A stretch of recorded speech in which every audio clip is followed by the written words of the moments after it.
Hey guys, welcome to Tutorial Guru. Today I'll be showing you how to log into your Soundraw AI account online on your computer. And now let's dive right in.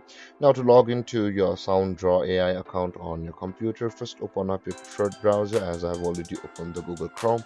And on the search bar, click over there and type in your address soundraw.io and don't enter. And after that, you'll be directed to the home page of Soundraw. So let's wait for it.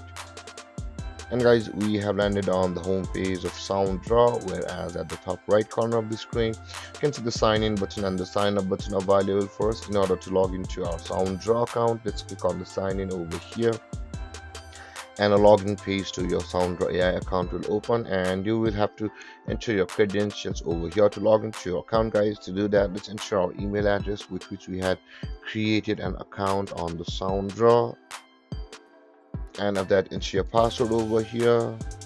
And guys, but if you have forgotten your password, you can always retrieve or reset your Soundraw AI account's password from over here where it says the forgot your password. If you click on that button, you will be taken to a procedure where you will be able to retrieve your Soundraw AI account's password. And with that being said, guys, after entering your email address and your password, simply click on login, and then you'll be signed into your Soundraw AI account online on your computer. And there guys, this is how you log into your Soundraw AI account on your computer. And if you have any confusions or questions regarding the topic, feel free to comment in the comment section below, and don't forget to like, subscribe and hit that bell icon for more videos. Thank you for watching guys. Peace.